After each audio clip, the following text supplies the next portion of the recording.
Gentleman from California is recognized. This one? That one. It's your turn, brother. Thank you, Mr. Chairman. I want to also echo my condolences to the parents of the victims. Thank you for being here today. Thank you for sharing your stories. They will not be forgotten.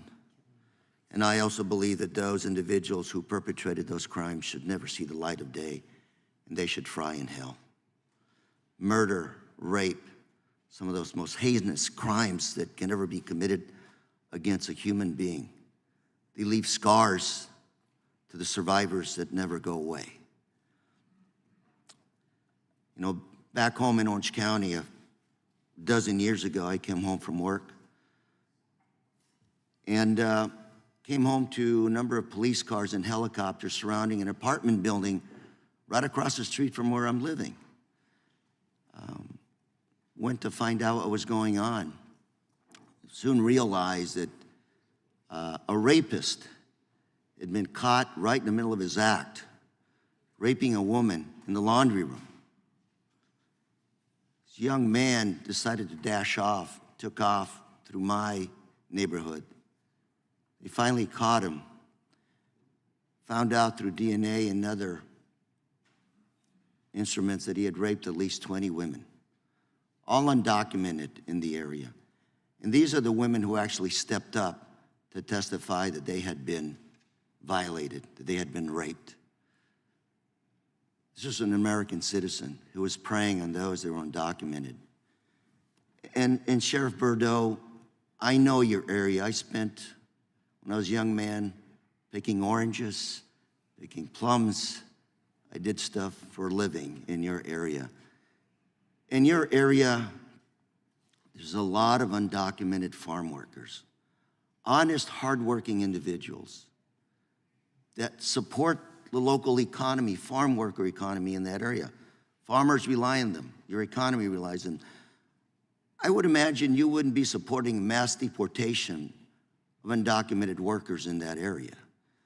I would imagine you'd probably be more interested in some kind of an orderly way of vetting individuals.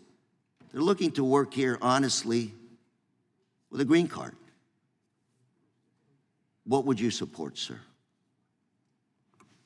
A lot of that goes outside my purview because my focus is public safety. But what I can say is this. Sure. Were you going to comment? No, sir, please continue. What I would say is this, is that what we're finding is that we're having victims at all levels, those who are here illegally and those who are here on work visas. We're finding that more and more of the violent and egregious, either cartels, gang members, are coming into the area, intimidating and terrorizing those that you speak of. I sit on Homeland Security, so we're working on a lot of these issues, trying to coordinate with other countries around the world to make sure these folks that commit crimes in other countries don't come here to do the same. If I could say this. Go ahead. I've said this often. Mexico is not our enemy. Mexico is an ally of the United States. But who our enemy is the cartels, the human traffickers. Couldn't agree with you more. Couldn't agree with you more.